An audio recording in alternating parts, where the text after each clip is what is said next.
This is the X-Zone Broadcast Network, broadcasting worldwide on broadcast affiliates and satellite program providers, including CNN Broadcast Network, Sirius Satellite Network, Star Media, Good News Radio Network, Angel Broadcast Network, Wiki Broadcast Network, and WPBN TV. For more information on the X-Zone Broadcast Network, visit us at www.xzbn.net.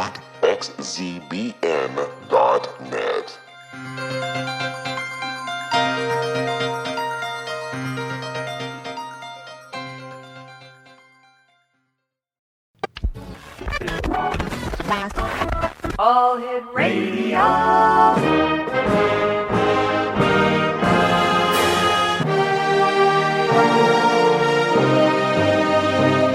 Welcome to the X-Zone, a place where fact is fiction and fiction is reality.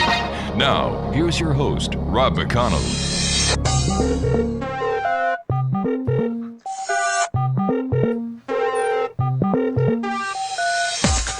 Welcome back, everyone. This is the X-Zone. My name is Rob McConnell, coming to you from our broadcast center in Hamilton, Ontario, Canada. Worldwide, toll-free 800-610-7035. Email xzone at xzoneradiotv.com on all the major social media sites. X-Zone Radio TV, and our website is www.xzoneradiotv.com. My guest this hour is Ed Roman, and right out of the gate with his freshman release in 2000, Special Ed and the Musically Challenged, Ed Roman defined his paradigm with inventive, infectious tunes that shook one's marrow and stirred the spirit. Ooh, I love that. This guy is truly unique, X-Zone Nation.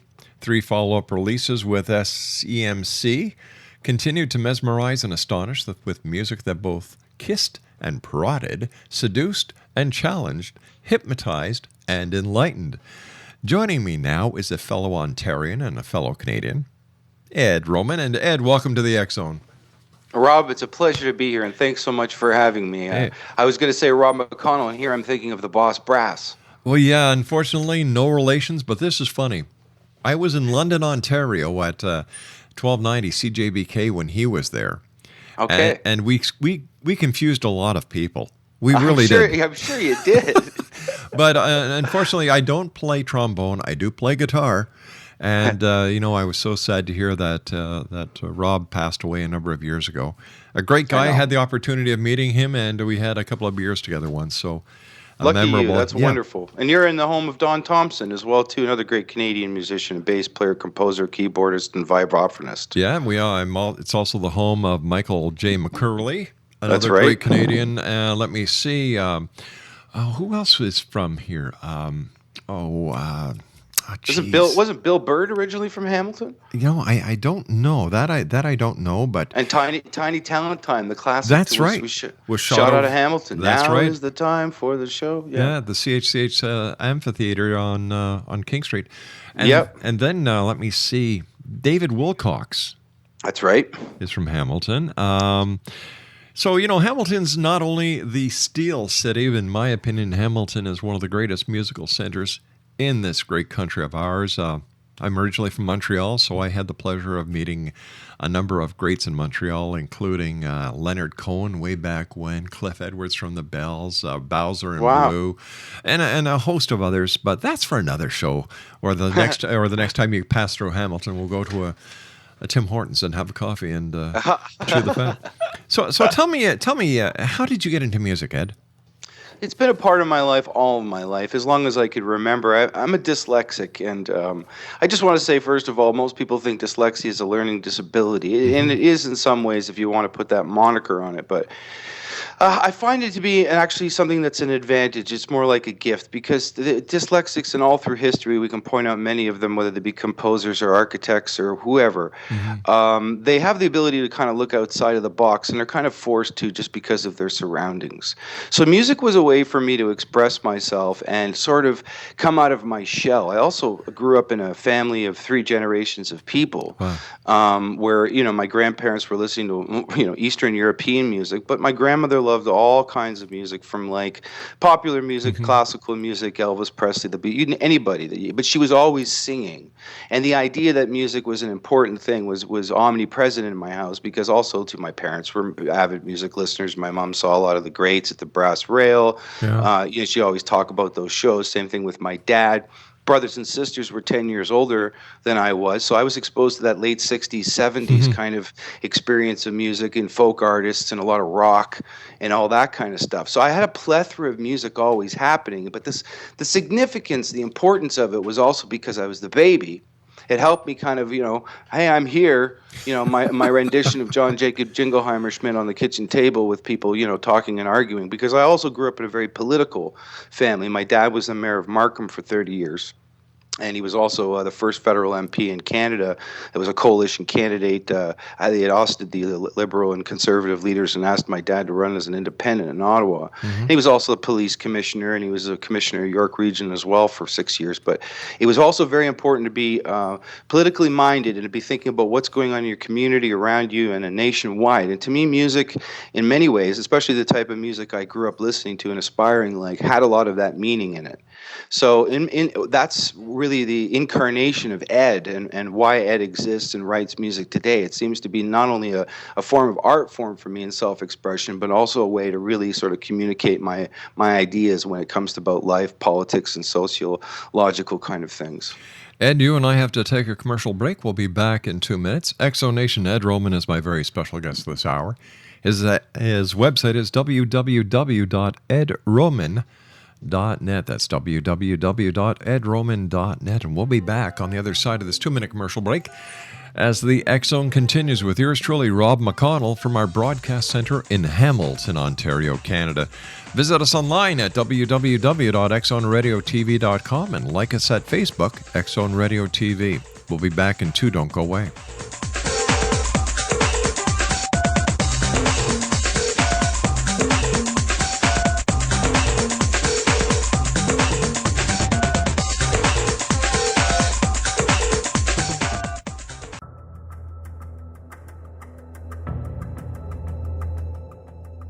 Modern Esoteric, Beyond Our Senses by Brad Olson, consummates the lifeology story about where humanity originates.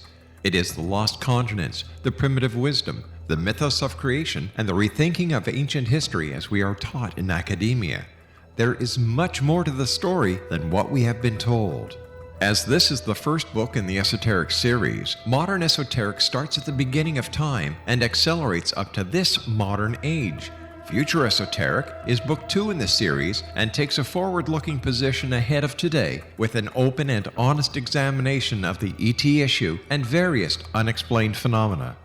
To discover the writings of author Brad Olson, visit www.bradolson.com. That's www.bradolson.com.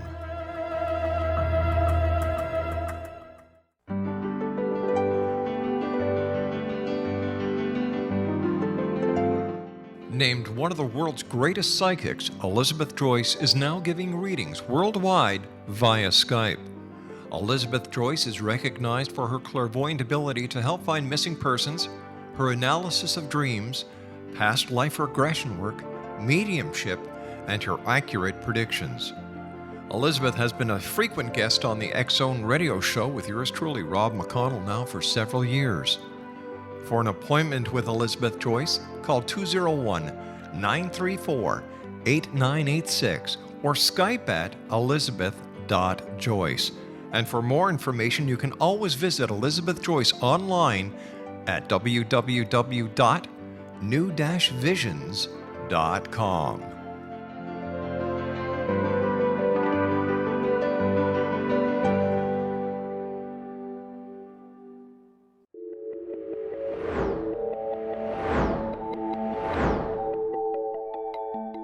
Do you have a disease that you would like to alleviate through a natural means? Have you been contacted by angels, ghosts, or even extraterrestrials and want to validate these experiences? Or would you simply like to speak with someone who can help you find your life's purpose? I'm Dr. Joseph Mara, and I'm offering my services free of charge for first-time clients contacting me during the month of April.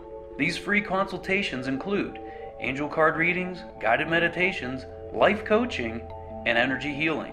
If you have always wanted to explore these types of experiences but were skeptical or simply could not afford them, then take advantage of this free special offer. Contact me through my website, aguidinglight, spelled LITE.com, to schedule your consultation today.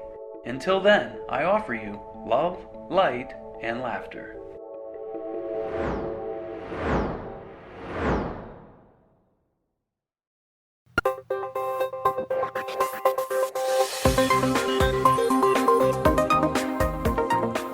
Exonation, Ed Roman is my special guest this hour, www.edroman.net. Ed, besides music, I understand that you also have an interest in what we talk about here in the X-Zone, everything within the world of the paranormal to parapsychology. And I was wondering if you could tell me what happened to your family with a UFO that visited your farm. Well, that's a wonderful story, and it's really part of the family allegory. I was nothing but a thought probably in my parents' mind at the time when it occurred. But in 1966, we had an evening happen where my mom was making dinner. It was in November. It was getting dark early, and there was a vibration that started in the house. And my mom had thought, the sump pump had turned on in the basement. She went to check. And when she realized it wasn't on, she started to come back up the staircase, which led into the bay window of our kitchen. And she thought, when she got to the top of the stairs, that there was an airplane that was going to hit the house. But then she quickly realized that it wasn't moving, but it was extremely bright.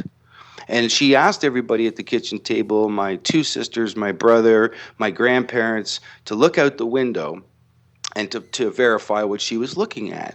And what they described was an oblong-shaped sort of ball that was hovering above the ground just in front of our barn. Now, what was interesting about the observation was that it was so bright that it was hard to look at it.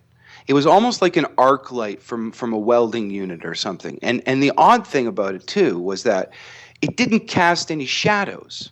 That the actual trees themselves, as you normally would with a big spot, you'd see that distance prevailing of the actual shadow moving across a lawn or something. None of that was there. It was really sort of alarming. And at the same time, there was this sort of like grouping of what my mom describes as fluid lights. So almost lights that were like fluidly moving inside of themselves that were around the lower second third of the actual object. And then what happened was they watched it for about 5 minutes, and then it moved up over top of the barn. They walked out of the house, and they watched it move to the southwest towards the Oshawa Pickering area. But my mom said it was almost moving like a bouncing ball, like, and if I can describe it, like following the topography of the landscape itself. So, my dad came home later that evening because he was in a council meeting, and, she told him what happened, and he was like, well, you're crazy. I don't know what that is. So my mom started doing some inquiring like you would back then. And she had called the Buttonville Airport, which is just off the 404, and they had reported tracking 6 different unidentified flying objects that evening. And as well, the David Dunlop Observatory had released a report to the local Richmond Hill newspaper and the Time the Markham paper about the exact same thing. So there was this sense of confirmation in the public about it. And at the time, I think that there was sort of an open dialogue about what was, going on. And you may have heard reports more frequently about that stuff as opposed to today, where a lot of that stuff is suppressed, not talked about, or you're, described as like, you're crazy or something. You're seeing something. It's mass hallucination or whatever the excuse happens to be.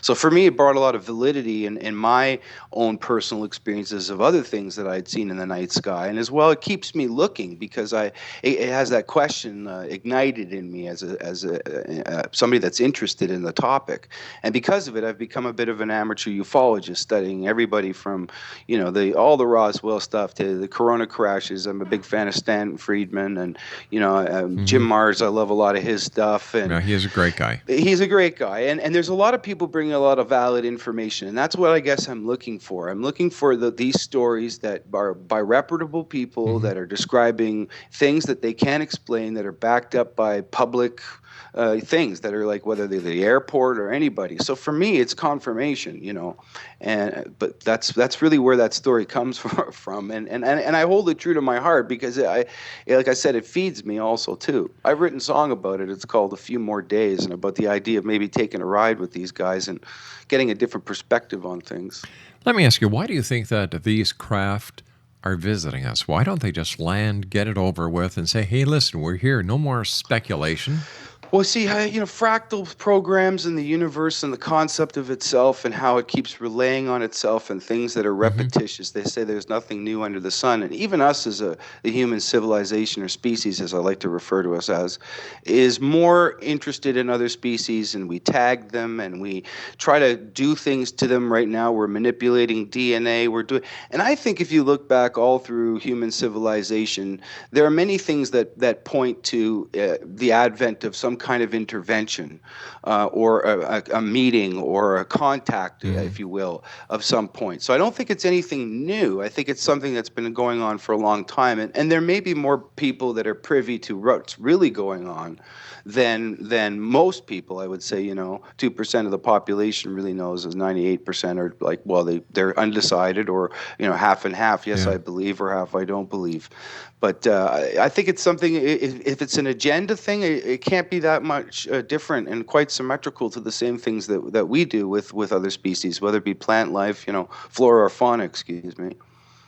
Many people in the different religions that rely on the Bible are very quick to say, well, no, if this was true, it would be mentioned in the Bible. And my response is, it is. Exactly. The book of Ezekiel even talks about, his experiences with the wheel in the sky. But it even goes back to the time of Moses. Oh, absolutely. First of all, you've got the pillar of fire by day, pillar of smoke by day, pillar of fire by night. And then you have what I call his meeting with the extraterrestrials when he was handed the 10 Commandments. Yeah, the burning bush. Exactly. Yeah, and then you've got the Ark of the Covenant, which is this incredible static electric charged box that, it's all, I could see it, and even there was a book a while back called Cargo Cults, which wonderfully described it almost in a 20th century fashion, which says that when the Air Force had gone into sort of Polynesian islands and set up different things during the Second World War, when they left, the actual islanders started to build bamboo structured versions of airplanes and stuff to try to attract the people to come back because of the technology they had. And there's a lot of that, in ancient sculpture and different things that are like that. It's kind of hard to ignore. And not only that, the logistic behind, even some of the stuff, and I know it's like Zawi Hawass is one of my favorite people to watch because I love to watch him speak, but I also disagree greatly with things that he says. And some of the blocks, even at Billback and the other these stones are like 200 tons. 90 tons. Unbelievable as far as an achievement in even today's standards, as far as moving something. How is that possible with ancient cultures and the alignments of things? It's either that or there's this loss, like with the Piri Reis map, this ancient knowledge that's been lost in some way. Yeah. And I think it also behooves that other 2% to sort of keep it kind of hidden and quiet and poo-pooed, because that way it's much easier to control. What's your definition of conspiracy? Conspiracy, well, if you let's think about the United States and the forefathers. They came from an oppressed states of Europe, and they wanted to build a constitution, and it was about the people. And they themselves spoke of the idea that, conspiracy is something that is to overthrow or to take over a situation that is sort of brought about by earnest. So, and to manipulate others on that behalf. What the thing about the clature of it today and how it relates to it being a stigmata of somebody that's crazy is that it's tied in all these different things and people that maybe also make outlandish claims. But the reality of it is that a conspiracy is a real thing. And a theory is also a really thing. Without theories, we don't have the theory of relativity or gimbal equations in order to Right. be able to do things. So to put the two together and then to have that stigmata attached to it is ridiculous, because it actually forces people not to think and question and to ask pertinent information and questions that can help people in some way to understand more. So conspiracy to me is a reality, and I mean, even like General Westmoreland. I mean, he was at Harvard University. He stated to the entire populace that the Bay of Tonga incident was set up, and it basically threw everybody into the Vietnam War. So if that's not a conspiracy to overthrow and undermine the idea of what the American public thinks, I don't know what is. Why do you think, or do you think, that there is a conspiracy in play to suppress the information about extraterrestrials and extraterrestrial visitation? Well, like I said, I think it has more to do with control. I mean, oh my God, like even somebody like without even going on an extraterrestrial level, which we will, but Tesla, like, I mean, he himself and the inventions that he came up with are, and I'm sure when he passed away, there's information we know nothing about. And it behooves whoever has that information to manipulate other people. And that's what I find is that whoever is running this sort of behind the show scene thing, it's not really about money. It's more about control and either gaining something that we know nothing about, whether it's technology or moving past realms that we know nothing about.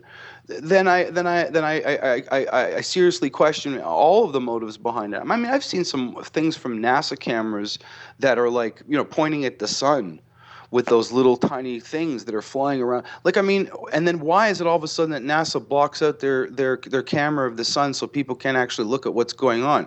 It's very incriminating. Well, it's either very incriminating or what they're doing may have nothing to do with the incrimination, but what they're doing is that there may be some natural anomalies that are occurring that people are using their imaginations to create something that's not really there. Like, they're seeing something, but it may not have anything to do with UFOs. It may not have anything to do with spaceships.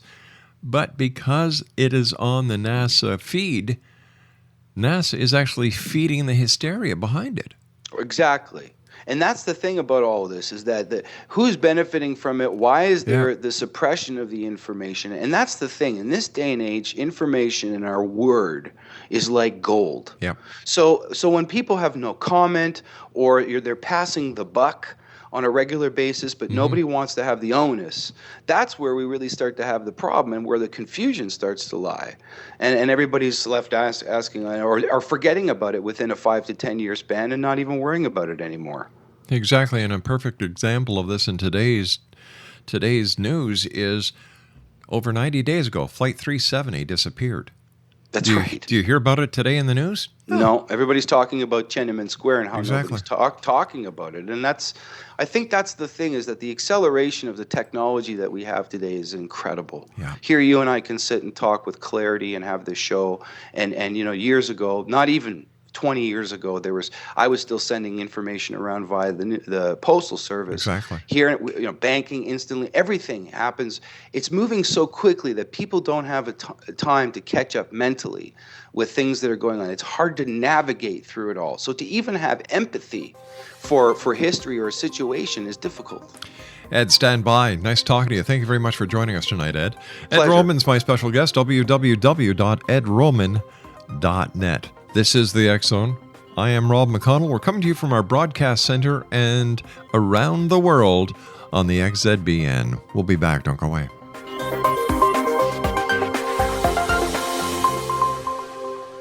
Are you considering calling a psychic to read your situation? Then consider David Champion, a psychic medium for more than 20 years with thousands of readings under his belt. David Champion will make you feel comfortable. He has proven to be honest and accurate. He's a straight shooter.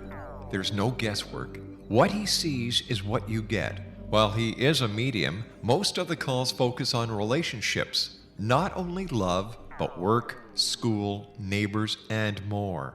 Need help with finding a job and preparing for the interview? Are you dealing with people who are obstacles in your path? For more information, go to davidchampion.com. $1.50 per minute paid by credit card with a minimum of 30 minutes. For your reading with David Champion, call 1-877-702-8598. That's 1-877-702-8598.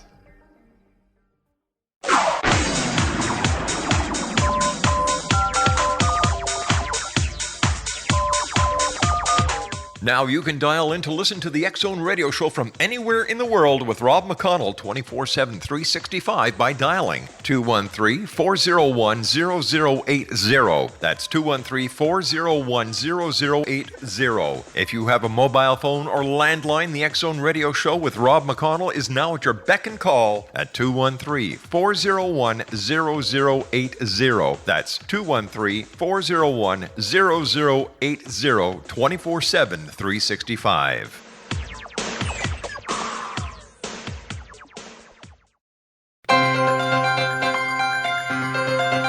This is the X-Zone Broadcast Network, broadcasting worldwide on broadcast affiliates and satellite program providers, including CNN Broadcast Network, Sirius Satellite Network, Star Media, Good News Radio Network, Angel Broadcast Network, Wiki Broadcast Network, and WPBN TV. For more information on the X-Zone Broadcast Network, visit us at www.xzbn.net.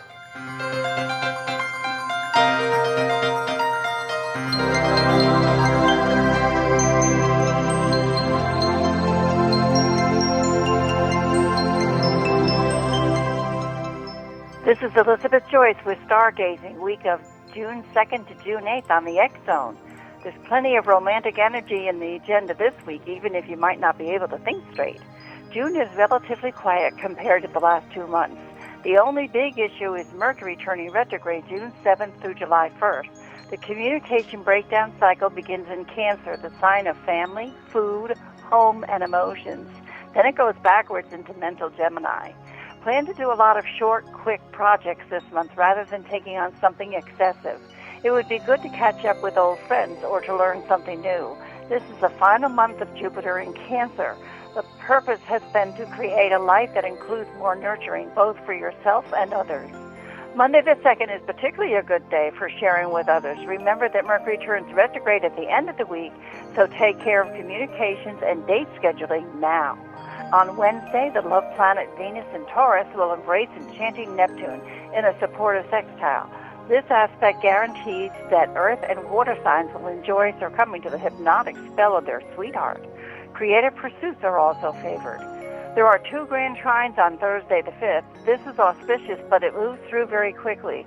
Do something nice for yourself. One triangle is the feeling of water signs, Cancer, Scorpio, and Pisces. The other is the practical earth signs of Taurus, Virgo, and Capricorn. Be productive, but make sure your emotions are engaged in projects towards the end of the week. And on Friday, the Sun is in Gemini, and that will be a supportive link to Uranus. High voltage energy, along with clever ability to move forward in your progressive personal agenda, will become second nature. Everyone will enjoy focusing on what promotes their individual expression. In fact, this is what will make you come alive. The moon is in social Libra for the weekend. Confirm your plans and practice adaptability because Mercury turns retrograde on Saturday. That trickster planet is ready to cause trouble again. Mercury retrograde begins in sentimental Cancer, but will spin backward until July 1st. You might spend more time strolling down memory lane or dwelling on a family situation you wish you could do over. If you open your heart into it, maybe you can. And if you'd like more information about Elizabeth Joyce, visit her online at www.new-visions.com. That's www.new-visions.com. Her email address is elizabeth.joyce.email@gmail.com. And she's available on Skype by elizabeth.joyce. Exonation, my guest this hour is Ed Roman. His website is www.edroman.net. And Ed, before we went to the commercial break, we were talking about conspiracies. Okay, so we've got the conspiracy theorists out there who really believe that the governments of the world have a conspiracy in place in order to suppress the information on on what they believe to be as extraterrestrial landings and extraterrestrials being here. They talk about MJ-12, they talk about the Roswell crash, they talk about Area 51, Nellis Air Force Base, and the list goes on. But you said something very interesting. You started to talk about the amount of information that we have at our fingertips. Is it possible, in your opinion, that we are suffering from information overload, that we don't have the amount of time that is required to process the data we're being fed?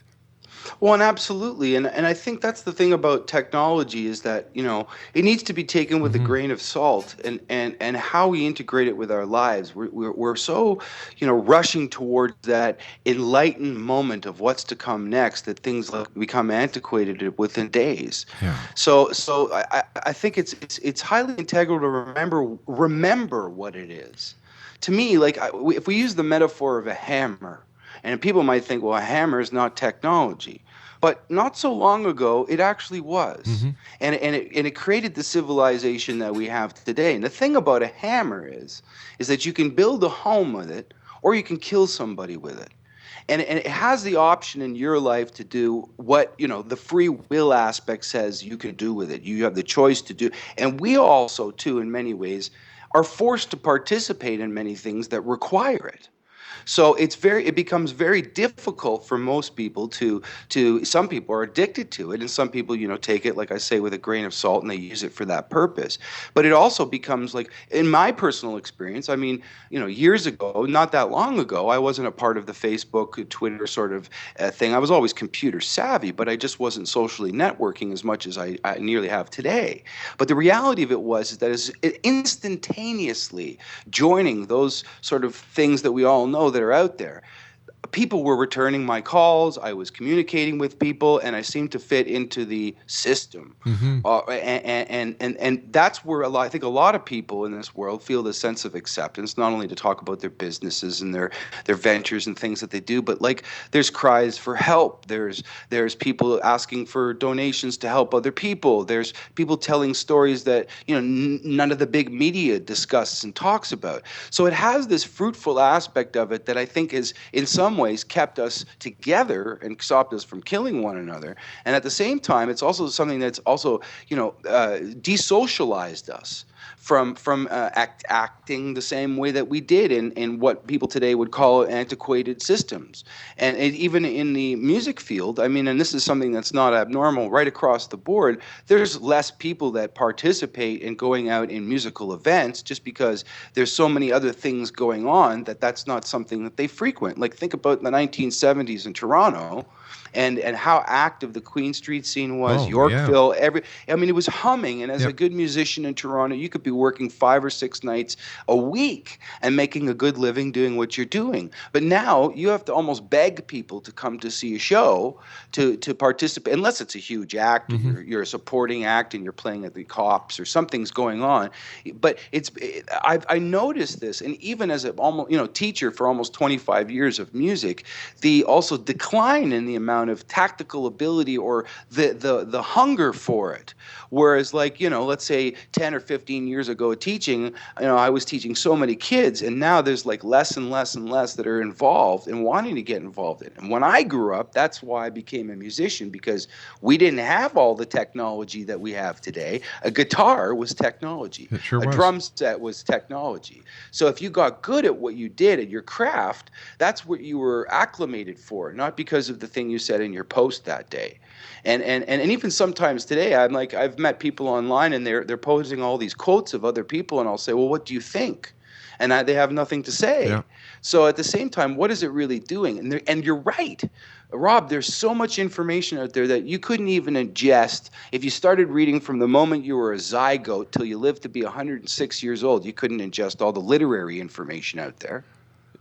And how relevant is it to your life at that moment in time? So it has many aspects to it. It scars and it spores at the same time. Well, just take a look at how damaging the information that is accessible is to people today. Electronic bullying, social media bullying is an example, and then you have what happened to Donald Sterling, where here he is, he's in his house where he believes that he has the right to say what he wants. He's recorded. The recording gets to TMZ. TMZ plays it. Bang. And look what happened. Yeah. Yeah. But that's the thing, is that why do we have then the laws in place that say we are allowed to air and voice our opinions, whether they be pleasurabilities or disdainment? And that's the thing, is even questioning inside of you say the conspiracy theorists, talking about world domination or whatever. If you bring those things up, like you look at even 9/11. Yeah. There's such a divide in the social conscience about either people want to just look at the information, like the Kennedy assassination, during the Warren Commission. And the other half of the people say, you're unpatriotic, you shouldn't be questioning people like that. That's very sort of fascistic, although, hidden under the culture of the idea that it's patriotic. But the reality of it is that it creates a divide when really everybody should just be wanting to look at the information, even if you have to question it twice or 3 times. That's your right. That's your right. You see, but what I've seen over my years doing this show is that what people claim to be democracy really isn't, because people have given up their right to make changes. That's right. It's no longer we the people. It's I the person, and when things don't go their way, boy, they talk a heck of a game sitting in their living room the day after the decision was made. But people Bingo. don't want to get involved. Well, my dad said society gets what it deserves. Exactly. And if you don't want to get involved in what's going on, you'll get walked over. Yeah, and if you're not part of the solution, you're part of the problem. No, in my own personal experience with some of the conundrums that are going on with a road alignment, even in front of my house, here I have 2 mayors of 2 separate towns, a police chief, and the foreman of the job. And they all have been lying to me for 3 days. I've caught them all in lies. And had I not taken it to the newspapers and created a stink about it, I would have been walked all over. They would have cut down the trees in front of my house. They would have done whatever they wanted to the flower beds that are 120-year-old edible strain of, all of that stuff. And I had to sit and catch them in the lie in order to prove it. So my word and what I actually, in my protection as a citizen, is overridden by what the corporation wants. Because think of this. I used to work as a music therapist, and I had a problem with a kid that was trying to break in our house. I called the police department, and they told me to go to work. You've got to be kidding. No, I am not kidding. Not a word of a lie. And that was the OPP that I called. Then I have this conversation with the mayor of one of the towns. He assures me the police will show up the next morning at 6:30, and they don't. And I'm here with a video camera videotaping them in breach of their contract. And despite I've showed it to both mayors, the police chief, and the contractor, they've got nothing to say about it. It's ridiculous. So if you don't stand up for what you believe in, say what you think. That's right. And actually get involved in what's going on, you're going to get in trouble. Even if it means going to the ballot box, Rob, and spoiling your ballot. Because that's still having an opinion. That's right. And so many people that I've talked to, and this is it just frustrates the hell out of me, Ed, is that, well, you know what? What's the difference? If we do something, what's it going to change? Well, for gosh sake, if that's your attitude, nothing's going to change. Bingo. Yeah. Bingo. It's like what Yoda said to Luke. The reason that you fail is because you won't believe it. You won't try. There's no do. There's only try. Yeah. And then how are we supposed to move forward? How did we get to this point if all of our ancestors and our forefathers said the same thing? It drives me nuts. And it's the same thing. It's like it's symmetrical with so many different things. Think about what some of the corporations are doing with citizens in certain areas and their public rights. Yeah. And despite that they have to fight certain corporations for their rights, those corporations will lobby the government and they'll fight injunctions despite a court case is actually going on. And the citizens are helpless. Yeah. Well, that's because the corporation has the deep pocket. You got it. Yeah. You got it. And that's where, like, Umberto Mussolini, when he was asked the question about fascism, he says, we don't have fascism. We have fascist corporate dictatorship. And that's technically what we have today. Even in Canada alone, Rob, if you ask the average Canadian citizen about, the electoral bill that's going on, they'll talk about it. They know about it. But you don't hear Peter Mansbridge on CBC talking about Bill C-18. Well, of course and not. The fact that the entire farmers union is pleading with the agricultural minister to not allow this bill to go through so Monsanto can have their quote-unquote heyday with our country. Well, of course not. CBC won't, because CBC is funded by the government. Bingo. Yeah. Bingo. It's just like, why do most Canadian actors, most Canadian artists go down to the States? Because they get no support from Canada. That's right. I mean, it's unfortunate to even say it. I'm happy to say to Mike Stouffer and all of his help and what's going on in the States with my music. But the reality of it is, I've been trying to get arrested and get help in my own country for the longest time. And this is something that's not out of the ordinary for other artists. Now, I mean, look at Jimi Hendrix. I mean, back in the 60s, he played with Little Richard. And it's not until he went to Britain, Chaz Chandler found him, and he became who he was at the United States. So, well, Jimmy's ours. Well, look at the Beatles. They didn't become an international name until they came to New York to the Ed Sullivan Show. Bingo. Yeah. Bingo, exactly. Oh my God, that's showing the my thing age about again. support in our culture. Like, so even going back to the comment about the 70s and the club scene, it's like it was the support of the community getting involved that kept it alive. Do you think it'll ever change? Do you think people will get off their butts and actually do something? Look, God, let's talk about the 60s and the peace movement and the hippies. And, they put their heart and their soul into everything they did, and they made the changes happen. Well, and that's the thing, is that the 60s was a beautiful point, but at the same time, if you look into some of the, like, people like Alan Watt and other people who have talked about stuff, I mean, the acid culture, Tim Leary, Ginsburg, it was really created by the military and the CIA and those early acid tests that they did with people, and then it was disseminated into the culture. And the idea that this movement was something that was partially created through the people, but at the same time manifested for a reason. I think this whole conundrum is really more like, these people are like gardeners. And because I'm a gardener and I'm getting older in my age and I'm sort of looking at the world a little differently these days, it's like going and planting things that you want to plant. And you reap and you rotate that on a regular basis and harvest it. The garden knows not of what it goes through other than its growing process, and it doesn't usually question the gardener. But the gardener is always manipulating it in order for its own need. I grow my garden, I grow my peppers, I plant them, I rotate it, I do certain things in a certain way so I can have them for months to come. And it's the same thing that I think that it's going on, is that there are many things that are created and manifested in culture all through time, whether we could talk about war or the 60s movement. All of those things sort of leave us with this idea of like, we're a part of something, but at the same time, they're also instigated.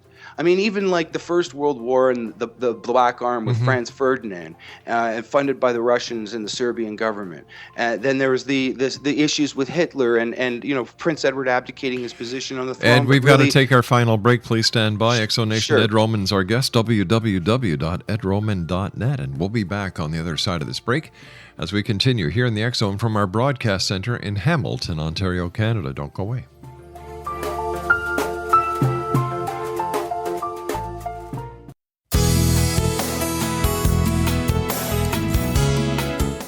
With each new extreme weather event or terrorist act, it becomes increasingly obvious that we live in uncertain and challenging times.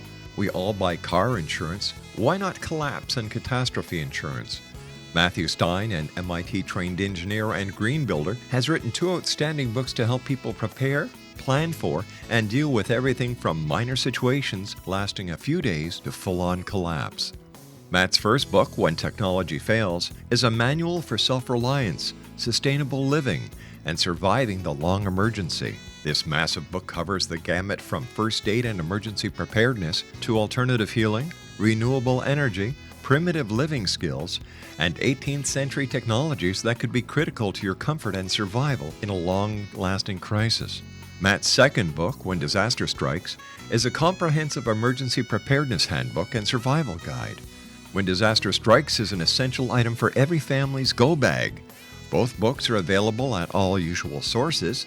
There's a wealth of totally free information posted at whentechfails.com, and author-signed copies may be purchased at mattstein.com. That's www.whentechfails.com and www.mattstein.com.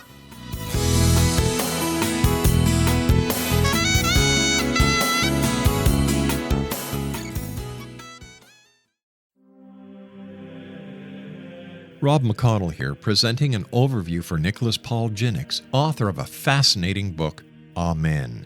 It presents facts revealed by Egyptologist, facts that enable us to understand why Amen is the beginning of creation of God. It provides recommendations for religious leaders of the major religions to unify their beliefs and teach the Word of God. Love one another. Amen informs people how mankind conceived God.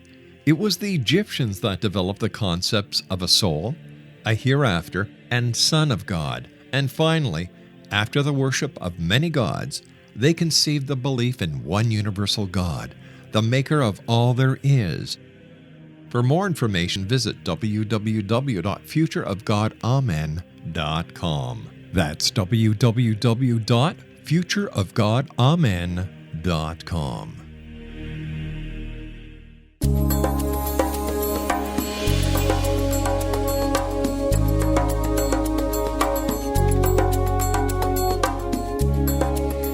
Exonation, Ed Roman is our special guest. First of all, Ed, I want to thank you so much for joining us. And it's how do we encapsulate everything we've been talking about over the last hour? Well, let me say thanks for having me on, and it's been a great pleasure talking to you. You're a nice gentleman, and it's good to talk about things that seem to be real. And in that statement, encapsulate. To me, Rob, I think it's keeping an open head. Jim Mars once said the mind is like a parachute. It works best when it's open. And that the idea of questioning things, not out of a state of ego, but out of the state of learning. Because, that's the key, I think, to life is that we're always, learning from people, each other, experiences, let every man be my mentor so I may learn from them, good and bad experiences. Yeah. And that we all live in such a complicated day and age, and that we're all fighting these little personal battles. And consequently, somehow they're cosmically or electronically now connected, and there's so much information moving out there that it's important to breathe, to remember to take a stance as well at things that you believe in, even if it means somebody is saying you're crazy for asking the question. Because it's omnipresent with a multitude of things that are in our lives right now. And I think maybe I have a fortunate ability, and I feel blessed and lucky that as a musician, music to me is like, I've met guys that's like, okay, I got into it because of the girls and the money and da-da-da-da. I've always felt music has this spiritual connection to life. And its perceptions and the way that people write and articulate certain things. So for me, when I'm asking questions to people or I'm having an argument or a discussion or whatever it might be, I'm always trying to learn. And even if it's a bad experience, it may take a couple days to soak through the old membrane to figure out what really just happened. But I'm always going to try to come back and try to look for that positive, because there's a lot of negative out there. And so I think questioning stuff is highly integral. Communication is the key. And looking to the media is one thing. The grain of salt thing needs to be there. But there's so much more, like a show like this or talk radio or other places that I've get great information from where people are like, I've never heard of that. And you think, well, but that's why you don't know that information. And you're questioning me, but you refuse to look into it. And that's where the conundrum lies. Ed, the time has come for us to say so long, but before we go, we've got about 40 seconds. Tell us about where you are in your music career and what's in store for the public listening to Ed Roman.